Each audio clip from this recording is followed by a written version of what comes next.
की तैयारी करने वाले विश्व के समस्त विद्यार्थियों को HR सर का नमस्कार और आप लोगों का हमारे नीट बायोलॉजी यूट्यूब चैनल पर हार्दिक अभिनंदन, वेलकम और स्वागत। दोस्तों, पिछली क्लास में हमने आप लोगों से चर्चा की थी प्रतिबंधित एंडोन्यूक्लिएजेज एंजाइम के बारे में, उसकी क्रियाविधि के बारे में, इसके प्रकारों के बारे में, इसके प्रारूपों के बारे में, किस प्रकार से वह क्रिया करता था, उनके बारे में अपने अध्ययन किया था। आप लोगों को समझ में आया होगा। कोशिश की थी सरलतम भाषा में समझाने की। आज का जो मेरा टॉपिक है आपकी बुक का 12th क्लास की बुक का है और उसी में से प्रश्न बनने वाले हैं। तो टॉपिक का नाम है DNA खंडों का पृथक्करण एवं विलगन। ठीक है, DNA खंडों का पृथक्करण एवं विलगन। तो मैं आप लोगों को बता दूं कि दो शब्द इसमें आए हैं। रेस्ट्रिक्शन एंजाइम तो सिर्फ DNA खंडों को काटता है, यानी कि वांछित जीन को प्राप्त करने के लिए उस DNA खंडों को काटने का कार्य तो किसने कर लिया भाई? रेस्ट्रिक्शन एंडोन्यूक्लिएज ने कर लिया, हिंड सेकंड ने कर लिया। लेकिन उसको पृथक करना है और पृथक करने के बाद उसको विलगित करना है। तो देखिए आपकी बुक क्या कहती है, उसके बाद हम चर्चा करेंगे। फर्स्ट जो शब्द आ रहा है पृथक्करण, कौन सा शब्द आ रहा है? पृथक्करण। सिंपल भाषा में, अलग भाषा में बता रहा हूं, ध्यान से सुनना। पृथक्करण आपकी बुक के अनुसार जैसे DNA खंड जो होते हैं उनको पृथक करने के लिए जो विधि काम में ली जाती है उसको कहते हैं इलेक्ट्रोफोरेसिस। इलेक्ट्रोफोरेसिस विधि के द्वारा। कौन सी विधि के द्वारा? इलेक्ट्रोफोरेसिस विधि के द्वारा DNA खंडों को पृथक करने के लिए कौन सी विधि काम में ली जाती है? इलेक्ट्रोफोरेसिस विधि। कौन सी विधि काम में ली जाती है भाई? इलेक्ट्रोफोरेसिस विधि क्या काम में ली जाती है? देखिए पहले मैं बता रहा हूं, फिर दूसरी बात आप लोगों से पूछी जाए कि इलेक्ट्रोफोरेसिस अगर ऑप्शन में आ जाए तो इलेक्ट्रोफोरेसिस आप कह देना, लेकिन अगर इलेक्ट्रोफोरेसिस में भी आप लोगों को सिलेक्ट करना पड़े तो सही आंसर है कि DNA खंडों को पृथक करने के लिए जेल इलेक्ट्रोफोरेसिस काम में लिया जाता है। क्या है जेल इलेक्ट्रोफोरेसिस? आप पढ़ते जाए, आगे देखते जाए, क्लास पूरा अपना एक्सप्लेनेशन देंगे। जेल इलेक्ट्रोफोरेसिस विधि काम में ली जाती है। कौन सी विधि काम में ली जाती है? जेल इलेक्ट्रोफोरेसिस विधि काम में ली जाती है। सुन रहे बात को कि पृथक्करण के लिए DNA खंडों का पृथक्करण करने के लिए कौन सी विधि काम में ली जाती है? इलेक्ट्रोफोरेसिस काम में ली जाती है। और इलेक्ट्रोफोरेसिस ऑप्शन में नहीं हो, यानी कि इलेक्ट्रोफोरेसिस 3-4 हो ऑप्शन में, तो उसमें आप लोगों को चूज करना है जेल इलेक्ट्रोफोरेसिस। आप ध्यान में रखना, जेल इलेक्ट्रोफोरेसिस लिखने के बाद भी अगर आप लोगों को फिर आपको सेलेक्ट करना है तो जेल इलेक्ट्रोफोरेसिस में भी एक और चीज सेलेक्ट करना, एगारस जेल। कौन सा जेल? एगारेस जेल। कौन सा जेल? एगारस gel electrophoresis. ध्यान में रखना कि ऑप्शन बेस्ड 3 प्रकार के प्रश्न बनते हैं आप लोगों से इलेक्ट्रोफोरेसिस। कोई जल्दीबाजी नहीं है, ध्यान से सुन लो पहले मैं क्या कह रहा हूं कि अगर आप लोगों के ऑप्शन में एग्जाम में प्रश्न आ गया, नीट बायोलॉजी में प्रश्न आ गया नंबर 1 कि DNA खंडों को बायोटेक्नोलॉजी में, जैव तकनीकी में DNA खंडों को पृथक करने के लिए जिस विधि को काम में लिया जाता है, या कौन सी विधि को काम में लिया जाता है, या जिस विधि को काम में लिया जाता है वह है, कौन सी विधि काम में ली जाती है? तो ऑप्शन इलेक्ट्रोफोरेसिस ही दिया हुआ हो तो इलेक्ट्रोफोरेसिस के अलावा और भी सेंट्रीफ्यूगेशन दे रखा हो, कई चीजें दे रखी हो, उसमें एलिजा टेस्ट दे रखा हो, कई बातें दे रखी हो, तो इसके लिए आप क्या बताएंगे? इलेक्ट्रोफोरेसिस सेलेक्ट करेंगे। आप देखेंगे कि अगर प्रश्न इस शैली का नहीं है, दूसरे हिसाब से पूछा जा रहा है, किस हिसाब से कि आप लोगों को चूज किया जा रहा है कि इलेक्ट्रोफोरेसिस में ही आपको सिलेक्ट करना पड़ रहा है, तो जेल इलेक्ट्रोफोरेसिस सिलेक्ट करेंगे। कौन सी विधि? कौन सा इलेक्ट्रोफोरेसिस? Gel electrophoresis. और जेल इलेक्ट्रोफोरेसिस में भी कौन सा जेल काम में लिया जाता है? एगारेस जेल। कौन सा जेल? एगारेस जेल या एग्रोज, इसको एग्रोस जेल भी कहते हैं। एगारेस या एग्रोस जेल, एग्रोस जेल भी इसको कहते हैं, एग्रोस जेल। कौन सा जेल? Agarose jail. अब यह तो हो गया पृथक्करण। फिर एक और बात, 2 ही बातें आपकी इस बुक में मुख्य बातें आ रही हैं। एग्जाम पैटर्न की दृष्टि से, समझाने की दृष्टि से अपन समझेंगे इलेक्ट्रोफोरेसिस क्या होती है, ये अलग समझेंगे। पहले आप ध्यान रखना, DNA खंडों को पृथक करने के लिए कौन सी विधि काम में ले रहे हैं? इलेक्ट्रोफोरेसिस। और इलेक्ट्रोफोरेसिस में भी कौन सी electrophoresis? Gel electrophoresis. Gel electrophoresis में कौन से जेल इलेक्ट्रोफोरेसिस? एगारस जेल या एग्रोस जेल इलेक्ट्रोफोरेसिस विधि के द्वारा डीएनए खंडों को पृथक करते हैं। ठीक है। और विलगन के लिए कौन सी विधि काम में ली जाती है? देखो प्रश्न में बता देता हूं कौन कौन से। विलगन के लिए मतलब डीएनए खंड एगोरस जेल के माध्यम से पृथक तो हो जाते हैं, लेकिन एगोरस जेल से भी डीएनए खंडों को पृथक करने की जो क्रिया है उसको क्या कहते हैं? वह क्या कहलाती है? वह विलगन कहलाता है डीएनए खंडों का। और विलगन के लिए कौन सी विधि काम में ली जाती है? तो आप बताएंगे एगोरस जेल के टुकड़ों को निष्कर्षित करके उनसे एक्सट्रैक्ट निकाल करके जो डीएनए खंड अपन प्राप्त करते हैं वह कौन सी विधि के द्वारा? विलगन विधि कौन सी है? विलगन के लिए कौन सी विधि काम में लेते हैं? तो आप बताएंगे क्षालन या इल्यूशन। कौन सी विधि काम में लेते हैं? क्षालन। ध्यान रखना, क्षालन हिंदी में है, क्षालन या इल्यूशन विधि, इल्यूशन विधि के द्वारा आप ध्यान में रखेंगे। क्षालन या इल्यूशन विधि क्या है? एगरस जेल के टुकड़ों को काटकर। देखिए विलगन किस प्रकार से करते हैं कि एग्रोस जेल के टुकड़ों को काटकर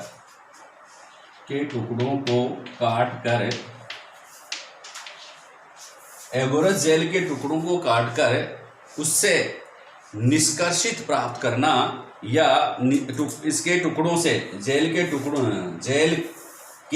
को काटकर या एगरस जेल के टुकड़े काटकर एगरस जेल के टुकड़ों को काटकर एगोरस जेल के टुकड़ों को काटकर या एगरस जेल के टुकड़ों में काटकर उनसे निष्कर्षित प्राप्त करना, उनसे निष्कर्षित एक्सट्रैक्ट, उनको निचोड़ लेना, एक तरह से निचोड़ कर लेना। तो यह क्रिया कौन सी कहलाती है? क्षालन या इल्यूशन विधि कहलाती है। क्षालन या इल्यूशन विधि कहलाती है। इसको आप समझेंगे इस क्लास के बाद। देखिए ये तो बात होगी। तीसरा महत्वपूर्ण प्रश्न आप लोगों से बन रहा है क्या कि डीएनए खंडों को देखने के लिए, वैसे नेक्ट आई से आपको डीएनए के छोटे छोटे टुकड़े दिखाई नहीं देंगे, तो डीएनए खंडों को देखने के लिए किससे अभिरंजित किया जाता है? तो आप लोगों के इथिडियम ब्रोमाइड ध्यान में रखेंगे। Ethidium bromide. देखिए डीएनए खंडों को देखने के लिए क्या किया जाएगा भाई? इथिडियम ब्रोमाइड से अभिरंजित किया जाएगा। पहले किससे अभिरंजित किया जाता है? ध्यान में रखना, इथिडियम ब्रोमाइड से अभिरंजित किया जाएगा। उसके बाद पराबैंगनी किरणों से उपचारित किया जाएगा।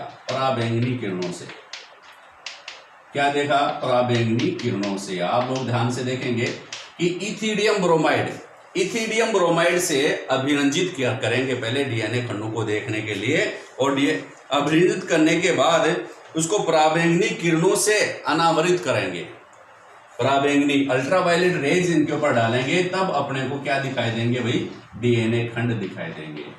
डीएनए खंड दिखाई देंगे। तीन बातें महत्वपूर्ण प्रश्न आप लोगों के इस बुक में है। चर्चा करेंगे इन सभी बातों की जस्ट अभी कि पहली तो बात यह है कि डीएनए खंडों को पृथक करने के लिए कौन सी विधि काम में ली जाती है? क्या आंसर देंगे? इलेक्ट्रोफोरेसिस विधि। और इलेक्ट्रोफोरेसिस में भी आप लोगों को सिलेक्ट करना पड़े तो कौन सा इलेक्ट्रोफोरेसिस? Gel electrophoresis. ठीक है। और जेल इलेक्ट्रोफोरेसिस में भी आप लोगों को सिलेक्ट करना पड़े कि डीएनए खंडों का पृथक्करण करने के लिए जेल इलेक्ट्रोफोरेसिस विधि में कौन से जेल का उपयोग किया जाता है? तो क्या बताएंगे? एग्रोस जेल का या एगारोस जेल का। कौन से? एग्रोस जेल का उपयोग किया जाता है। कौन से जेल का उपयोग किया जाता है? एगोरोस जेल का उपयोग किया जाता है। फिर एगोरोस जेल के टुकड़ों को से निष्कर्षित प्राप्त कर एक्सट्रैक्ट प्राप्त करने की जो विधि है उसको क्या कहते हैं? तो आप बताएंगे क्षालन या इल्यूशन विधि कहते हैं। क्षालन या इल्यूशन विधि कहते हैं। फिर नेक्स्ट प्रश्न अगर बनता है क्या कि डीएनए खंडों को देखना के लिए क्या आवश्यक है, क्या करना पड़ता है? तो कौन से पदार्थ से अभिरंजित करना पड़ता है? तो आंसर होगा इथिडियम ब्रोमाइड से अभिरंजित करेंगे। उसके बाद पराबैंगनी या अल्ट्रावायोलेट किरणें जो होती हैं उनसे उनको अनावर्त करेंगे, तब जाके हमारे को डीएनए के छोटे खंड दिखाई देते हैं। ऐसे दिखाई नहीं देंगे रंगीन पट्टियों में। फिर अपने को ये किस रंग में दिखाई देंगे? आप लोगों को चमकीली नारंगी रंग की पट्टियों के रूप में अपने को ये दिखाई देते हैं। तो प्रिय विद्यार्थियों, अब हम रीड करेंगे इलेक्ट्रोफोरेसिस के बारे में। नेक्स्ट टॉपिक क्या रहेगा अपना, इलेक्ट्रोफोरेसिस को जानने की कोशिश करेंगे और ये विधि समझने की कोशिश करेंगे कि वास्तव में इलेक्ट्रोफोरेसिस होता क्या है। क्यों? क्योंकि इलेक्ट्रोफोरेसिस अगर नहीं जानेंगे तो कैसे मानेंगे कि वास्तव में डीएनए खंडों का पृथक्करण किस प्रकार से होता है। सारी बातें अपन इसमें जानने वाले हैं। इलेक्ट्रोफोरेसिस किसे कहते हैं, सर्वप्रथम आपको ये देख लीजिए इलेक्ट्रोफोरेसिस में कि विद्युत क्षेत्र में, इलेक्ट्रोफोरेसिस किसे कहेंगे आप देखिए, विद्युत क्षेत्र में, लिखते जाइए साथ साथ, विद्युत क्षेत्र में, विद्युत क्षेत्र में भिन्न भिन्न आवेश वाले अणुओं को, देखिए भिन्न भिन्न, विद्युत क्षेत्र में भिन्न भिन्न आवेशों वाले, विद्युत क्षेत्र में भिन्न भिन्न आवेशों वाले अणुओं को, यहां क्या लिखा है मैंने, अणु लिखा है, अणुओं को, डीएनए खंड जो है अणु ही है, अणुओं को पृथक करने के, विद्युत क्षेत्र में भिन्न भिन्न आवेशों वाले अणुओं को पृथक अलग अलग करने की विधि को इलेक्ट्रोफोरेसिस कहते हैं। अणुओं को पृथक करने की विधि को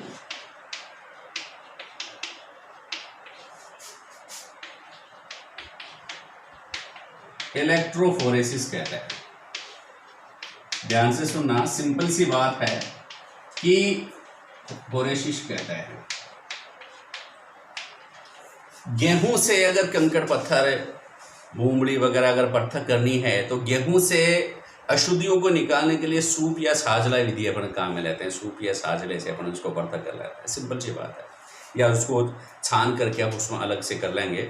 लेकिन अगर डीएनए भिन्न भिन्न आवेश वाले जो अणु हैं, डीएनए के साथ साथ और भी कई जैविक अणु उसमें होते हैं, प्रोटीन्स वगैरह होते हैं, तो भिन्न भिन्न आवेशों वाले अणुओं को पृथक करने के लिए विद्युत क्षेत्र का सहारा लिया जाता है। और विद्युत क्षेत्र में आपको पता है दो इलेक्ट्रोड काम में लिए जाते हैं, एक तो एनोड और दूसरा कैथोड।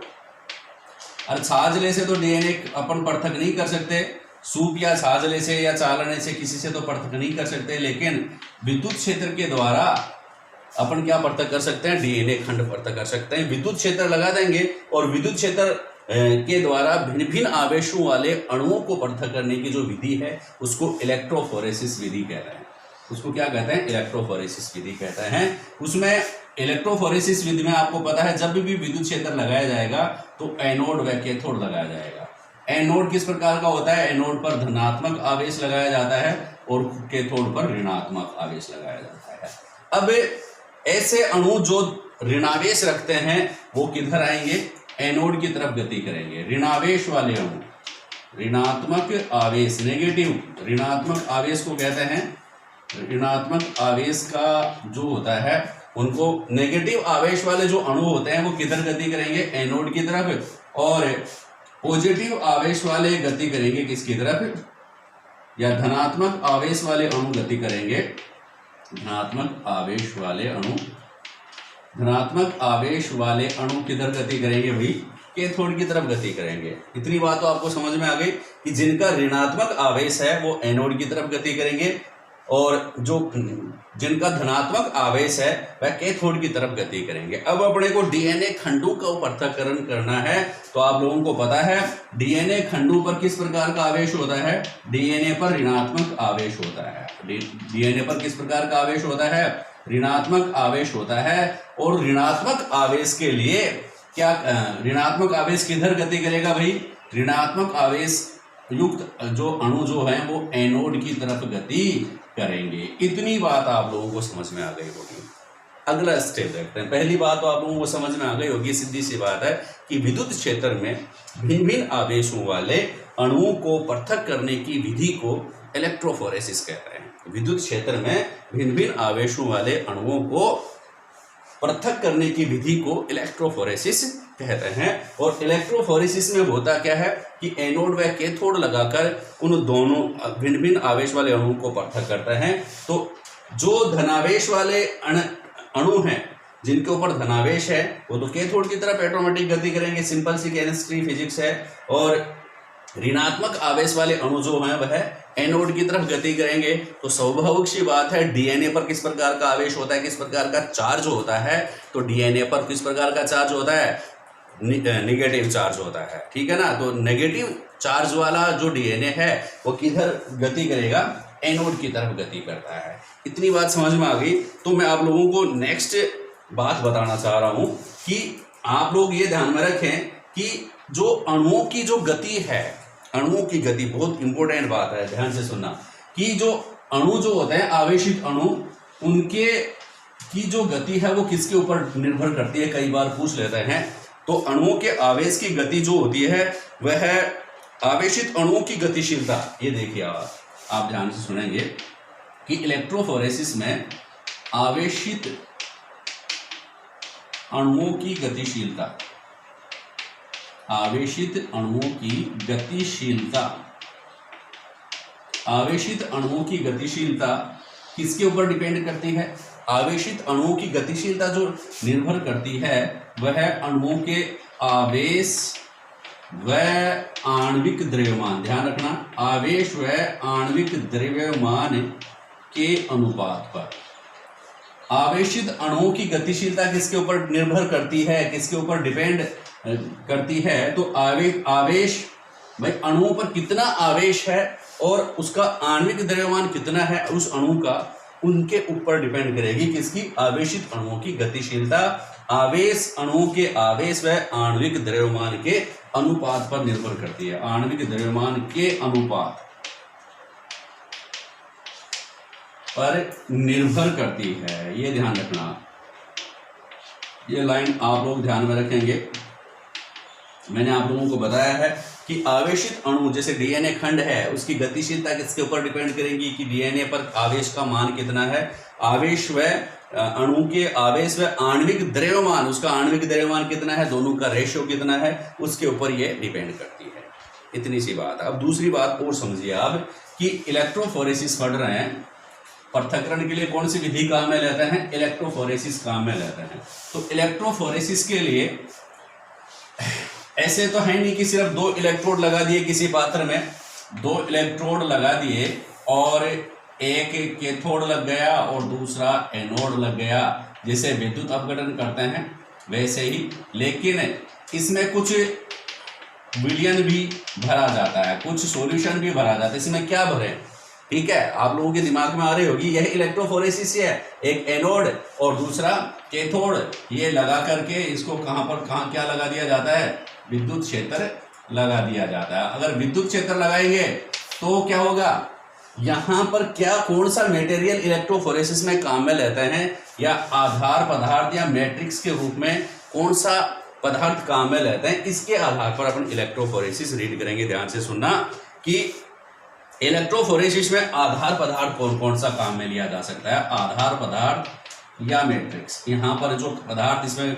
रखेंगे, डीएनए खंडों को किसमें घोड़ेंगे, क्या करेंगे, तो आप ध्यान से सुनना। जब इलेक्ट्रोफोरेसिस होता है तो उसमें आधार पदार्थ या मैट्रिक्स, समझे क्या बात को, कि आधार पदार्थ या मैट्रिक्स के रूप में कौन कौन से पदार्थों को काम में लिया जा सकता है। देखिए, नंबर फर्स्ट, आधार पदार्थ के रूप में कई पदार्थों को, या मैट्रिक्स के रूप में कई पदार्थों को अपने काम में ले सकते हैं। नंबर 1, किसी का घोल काम में लिया जा सकता है, घोल, मैट्रिक्स के रूप में घोल या सॉल्यूशन, घोल या आपको पता है सॉल्यूशन काम में लिया जा सकता है। अगर इलेक्ट्रोफोरेसिस में, ध्यान से सुनना, अगर इलेक्ट्रोफोरेसिस में मैट्रिक्स या आधार पदार्थ के रूप में कोई सॉल्यूशन काम में लिया जाता है तो इसे कैपिलरी इलेक्ट्रोफोरेसिस कहता है। तो इसे क्या कहेंगे भाई, कैपिलरी इलेक्ट्रोफोरेसिस, ध्यान रखना, कैपिलरी इलेक्ट्रोफोरेसिस कहेंगे, कैपिलरी इलेक्ट्रोफोरेसिस, कैपिलरी इलेक्ट्रोफोरेसिस कहेंगे। ठीक है, आप ये याद करते जाए, नोट करते जाएं कि आधार पदार्थ कौन सा काम में लेंगे, ये दिमाग में बात आती है। तो अगर आधार पदार्थ के रूप में कोई सॉल्यूशन काम में लेते हैं तो इसे कैपिलरी, इस विधि को, इलेक्ट्रोफोरेसिस को अपन कैपिलरी इलेक्ट्रोफोरेसिस कह देंगे। और भी कई पदार्थ अपन काम में लेते हैं, और भी अपन कई पदार्थ काम में लेते हैं, जैसे कोई फिल्म वगैरह, कोई फिल्में अपन काम में लेते हैं। ठीक है, कोई फोटो फिल्म वगैरह भी इसमें काम में ले सकते हैं। फोटो फिल्मों के अलावा फिल्टर पेपर भी अपन काम में ले सकते हैं। फिल्टर पेपर भी काम में लिया जा सकता है। फिल्टर पेपर भी आधार पदार्थ के रूप में काम में लिया जा सकता है। इलेक्ट्रोफोरेसिस की बात कर रहे हैं अपन, डीएनए के पृथक्करण की बात नहीं करें। पहले अपन इलेक्ट्रोफोरेसिस आप लोगों को समझा रहे हैं कि घोल के रूप में कोई सॉल्यूशन अपने अगर काम में लें तो इसका नाम थोड़ा सा चेंज हो जाएगा, कैपिलरी इलेक्ट्रोफोरेसिस कहेंगे। फिर कुछ फिल्म भी काम में ली जा सकती है। फिल्टर पेपर भी आधार पदार्थ के रूप में काम में लिए जा सकते हैं। और महीन परत प्लेटों के रूप में कोई महीन परत जो है वह भी काम में ली जा सकती है। महीन परत की प्लेटें भी अपन काम में ले सकते हैं। फिर इसके अलावा जेल, इसके अलावा क्या काम में ले सकते हैं? जेल भी आधार पदार्थ के रूप में काम में लिया जा सकता है। जेल, समझ रहे हो? जेल भी आधार पदार्थों के रूप में काम में लिया जा सकता है। और जब आधार पदार्थ या मैट्रिक्स के रूप में जेल काम में लिया जाता है, जब आधार पदार्थ या मैट्रिक्स के रूप में जेल काम में लिया जा सकता है तो इसको जेल इलेक्ट्रोफोरेसिस कहते हैं। क्या कहते हैं? जेल इलेक्ट्रोफोरेसिस कहते हैं। इलेक्ट्रोफोरेसिस में मैंने क्या कहा कि अगर आधार पदार्थों के रूप में घोल काम में लिया जाए तो इसको कैपिलरी इलेक्ट्रोफोरेसिस कहते हैं। और आधार पदार्थ के रूप में फिल्में भी काम में ली जा सकती हैं। फिल्टर पेपर भी काम में लिया जा सकता है। और महीन परत रूपी प्लेटों को भी काम में लिया जा सकता है। और जेल को भी काम में लिया जा सकता है। जेल भी इसके रूप में आधार पदार्थ के रूप में काम में लिया जा सकता है। अगर इलेक्ट्रोफोरेसिस में, ध्यान से सुनो, अगर इलेक्ट्रोफोरेसिस में आधार पदार्थ या मैट्रिक्स के रूप में जेल काम में लिया जाता है तो इसको जेल इलेक्ट्रोफोरेसिस कहते हैं। Gel electrophoresis.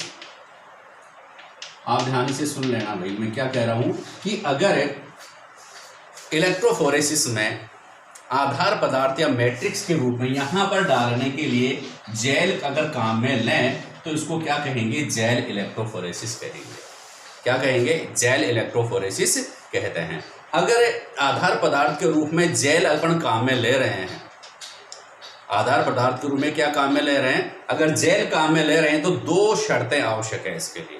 क्या आवश्यक है? नंबर 1, जेल मैट्रिक्स जो है वो अक्रिय होना चाहिए। ध्यान से सुनना ना, जेल इलेक्ट्रोफोरेसिस के लिए क्या आवश्यक है? जेल मैट्रिक्स जो काम में लिया है आप लोगों ने या आधार पदार्थ के रूप में अगर जेल काम में लिया है, मैट्रिक्स के रूप में जेल काम में लिया है तो जेल मैट्रिक्स जो है यानी कि जो जेल है वो है क्या होना चाहिए? अक्रिय होना चाहिए, इनएक्टिव होना चाहिए, अक्रिय होना चाहिए। पहली शर्त तो ये, जेल मैट्रिक्स किस प्रकार का होना चाहिए? अक्रिय होना चाहिए। और दूसरी शर्त यह है कि इनमें इलेक्ट्रोओस्मोसिस की क्रिया नहीं होनी चाहिए। इस जेल में क्या होगा? इलेक्ट्रोओस्मोसिस नहीं होना चाहिए। दूसरी क्या खास बात है कि इनका मतलब जेल का क्या नहीं होना चाहिए? इलेक्ट्रोओस्मोसिस नहीं होना चाहिए। इलेक्ट्रोओस्मोसिस नहीं होना चाहिए। अब आप सोचिए कि इलेक्ट्रोओस्मोसिस किसे कहते हैं?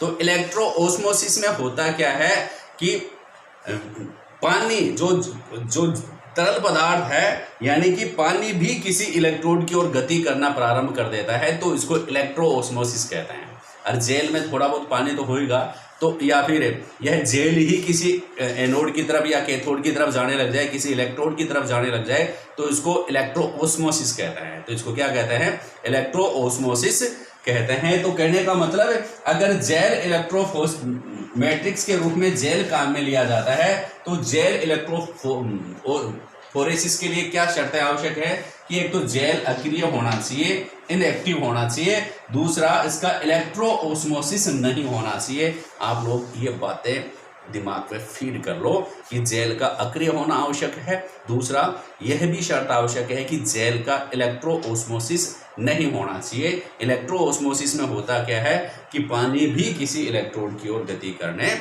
लग जाता है। ठीक है, अब देखिए जेल इलेक्ट्रोफोरेसिस भी दो प्रकार का, मैं मुख्यतः दो प्रकार का अपन डिवाइड कर देंगे इसको कि दो प्रकार का यह है जेल इलेक्ट्रोफोरेसिस है। अब अपन चर्चा कर लेंगे क्या, जेल इलेक्ट्रोफोरेसिस पे आ गए हैं अपन। किसके ऊपर आ गए हैं भाई, जेल इलेक्ट्रोफोरेसिस। इसको आप ध्यान में रखेंगे, इलेक्ट्रोफोरेसिस। देखिए जेल इलेक्ट्रोफोरेसिस में मुख्यतः दो प्रकार के जेल पदार्थ आधात्रिया मैट्रिक्स के रूप में काम में लिए जाते हैं। नंबर एक एग्रोस जेल। कौन सा, एग्रोस जेल। एग्रोस जेल काम में लिया जाता है नंबर एक पे, और नंबर दो पे पॉली एक्रिलोएमाइड। कौन सा, दूसरा एक और जेल काम में लिया जाता है पॉली एक्रिलोमाइड जेल। एग्रोस जेल व पॉली एक्रिलोएमाइड जेल या पॉली एक्रिलोमाइड जेल।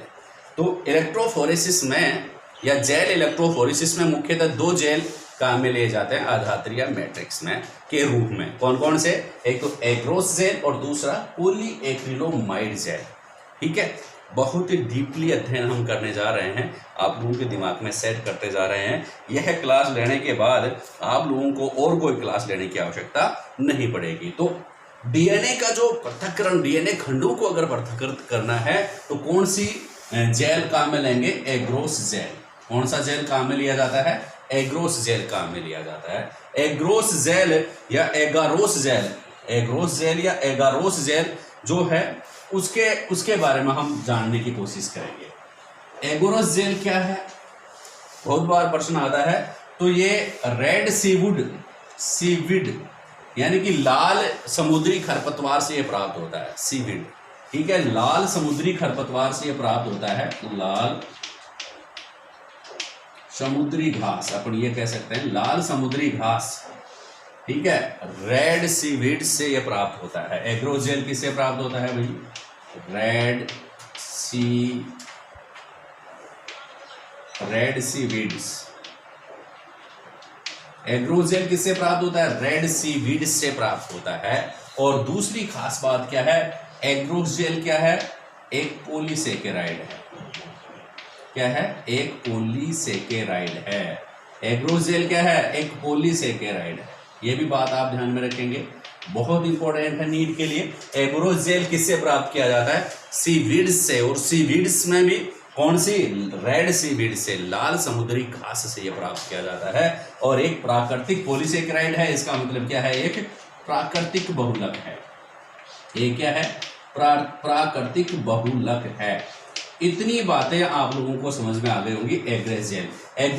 एग्रोस जेल जो है किससे प्राप्त होता है, आप बताएंगे लाल समुद्री घास से प्राप्त होता है। एग्रोस जेल क्या है, एग्रोस जेल एक पॉलीसेकेराइड है। एग्रोस जेल एक प्राकृतिक बहुलक है, इसका आप लोगों को पता है। अब हम चर्चा करेंगे एग्रोस जेल के बारे में और कुछ खास बातें कि इस एग्रोस जेल इलेक्ट्रोफोरेसिस विधि के द्वारा डीएनए खंडों को या कौन से अणुओं को पृथक किया जाता है। तो देखिए एग्रोस जेल, देखिए एग्रोस जेल, इतनी बात समझ में आ गई। तो और बात क्या है इनकी महत्वपूर्ण, एग्रोस जेल मैंने आपको बता ही दिया कि रेड सीवीड्स जो होते हैं उनसे प्राप्त किया जाता है। इनसे अपेक्षाकृत बड़े अणुओं को पृथक किया जाता है। बड़े अणु जो होते हैं इस विधि में, इलेक्ट्रोफोरेसिस विधि में, इससे अपेक्षाकृत बड़े अणुओं को छाना जाता है। और इसका उपयोग लगभग, ये ध्यान में रखें, बहुत खास इंपॉर्टेंट बात है, इसका उपयोग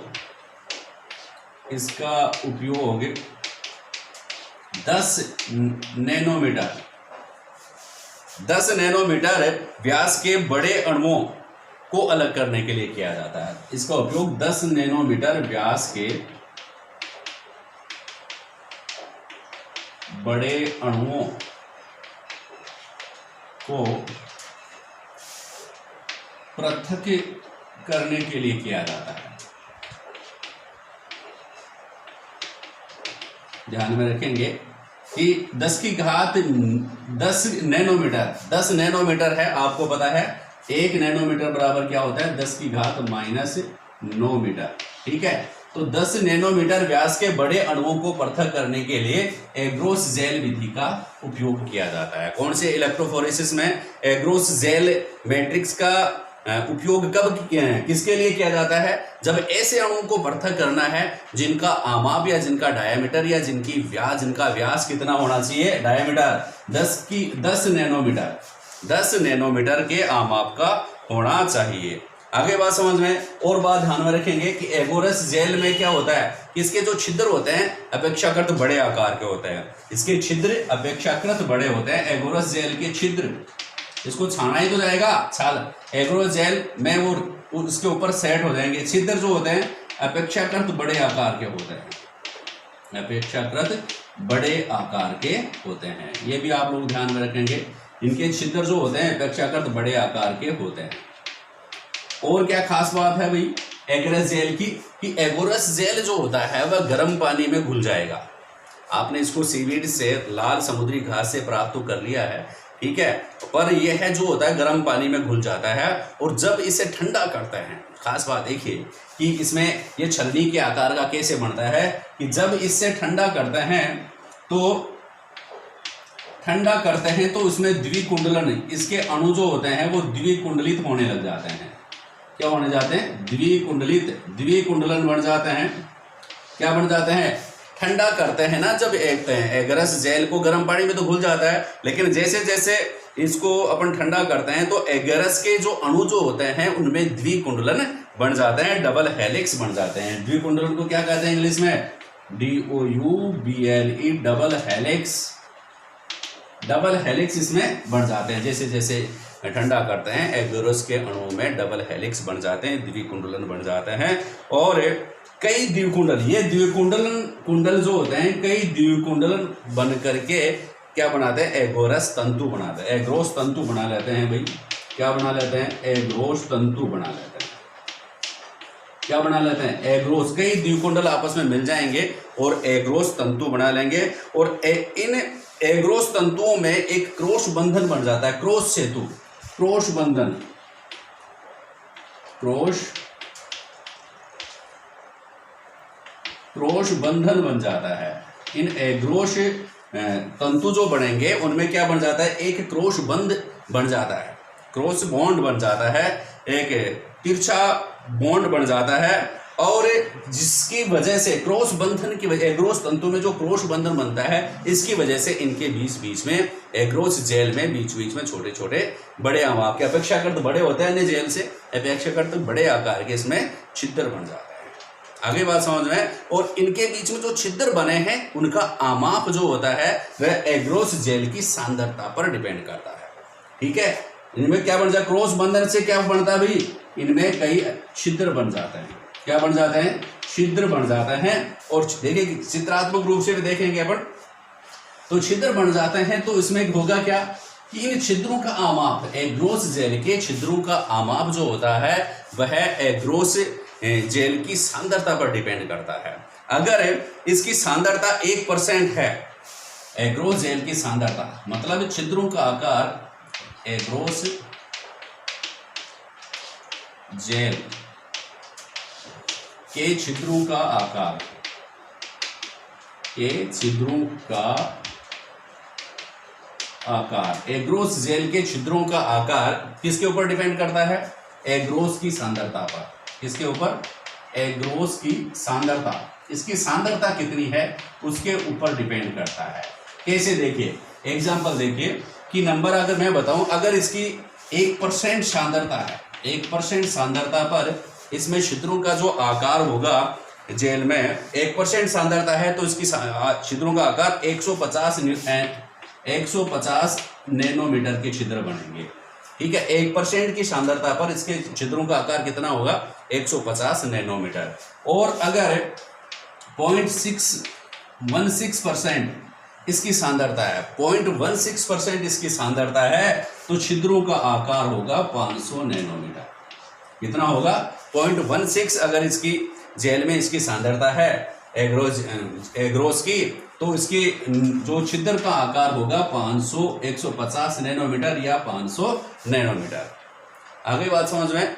अब चर्चा करते हैं कि अगर बड़े आकार के, जैसे मान लो कि बड़े आकार के प्रोटीन हैं, बड़े आकार के प्रोटीन के अणु हैं, बड़े आकार के प्रोटीन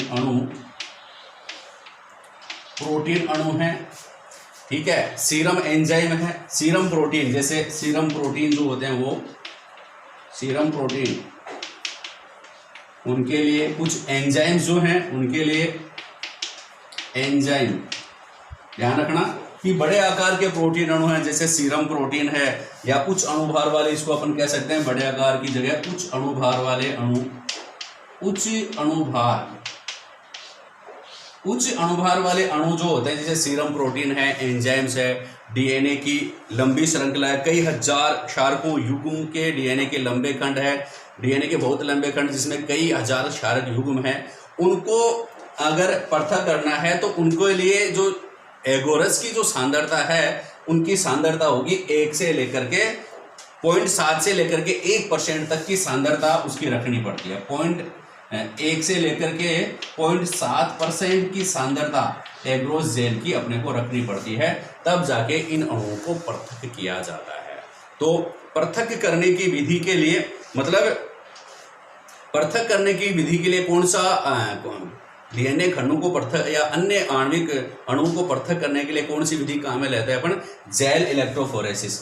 और जेल इलेक्ट्रोफोरेसिस में छिद्रों का आकार किसके ऊपर डिपेंड करता है?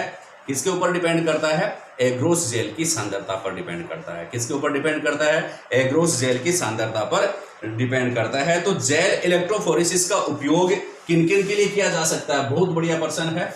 तो अब इनके जेल इलेक्ट्रोफोरेसिस के ऊपर उपयोग देख लेते हैं कि इनका उपयोग और किन किन के लिए किया जा सकता है। तो पहली बात तो आप लोगों को समझ में आ गई होगी कि जेल इलेक्ट्रोफोरेसिस का जो उपयोग है,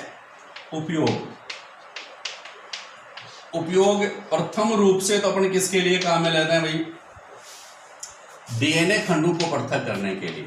डीएनए खंडों को पृथक करने के लिए, डीएनए खंडों को पृथक करने के लिए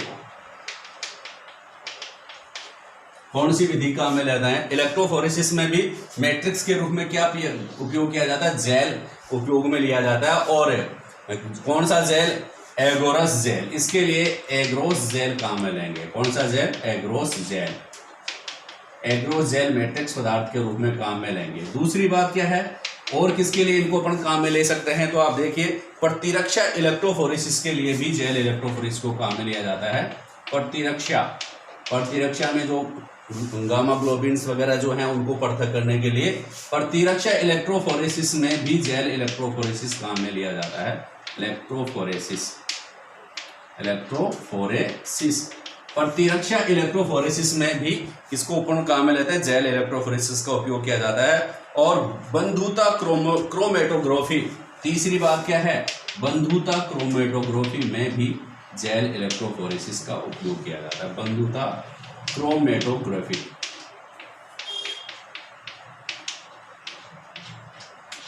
बंधुता क्रोमेटोग्राफी में भी किसका उपयोग किया जाता है? जेल इलेक्ट्रोफोरेसिस का उपयोग किया जाता है। अंत में मैं आप लोगों को किसमें कुछ डायग्राम बना करके आप लोगों को समझाना चाहूंगा कि जैसे जैसे मैंने आपको कहा था कि एगोरस जेल जो होता है, एग्रोस जेल जो होता है वह पानी में घुल जाता है। किससे प्राप्त होता है?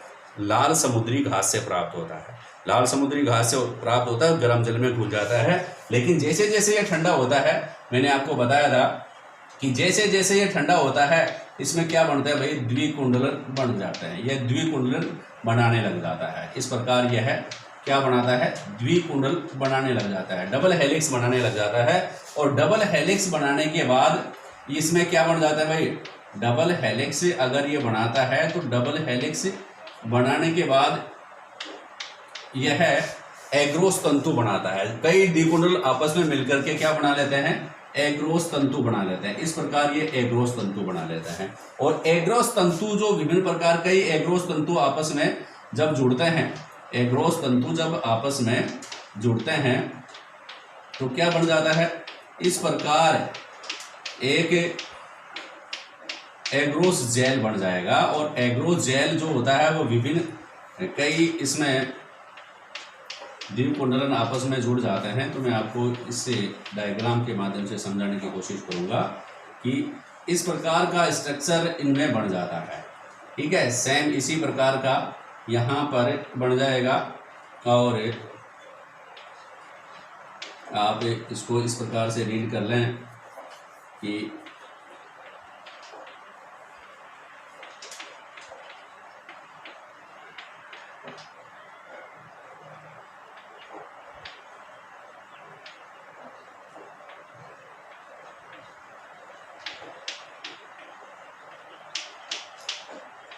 थोड़ा बड़ा डायग्राम आप लोगों के यहाँ पर बन गया है, लेकिन फिर भी ये एग्जाम की दृष्टि से आप लोगों को समझ में आएगा कि एग्रोसेल के जो ये बन रहे हैं,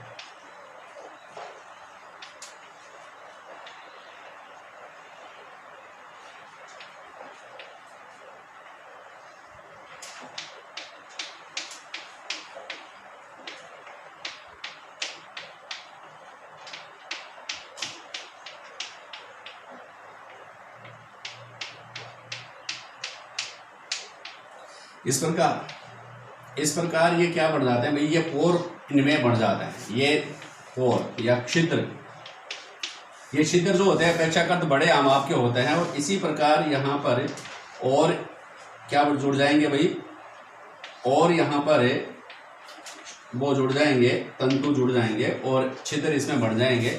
इसको क्या कहेंगे, एग्रोसेल। एग्रोसेल, ठीक है। ये क्रॉस, ये क्या है, द्विकुंडल है।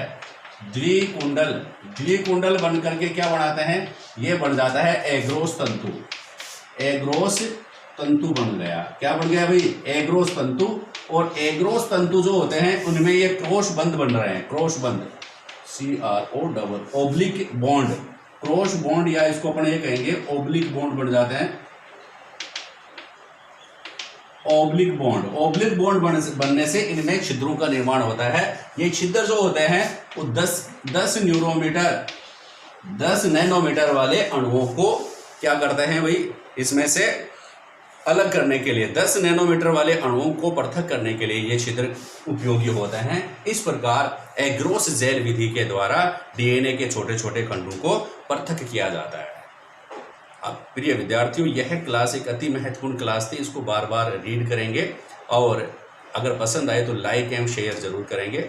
मेरा YouTube चैनल देखने के लिए आप लोगों का बहुत बहुत धन्यवाद।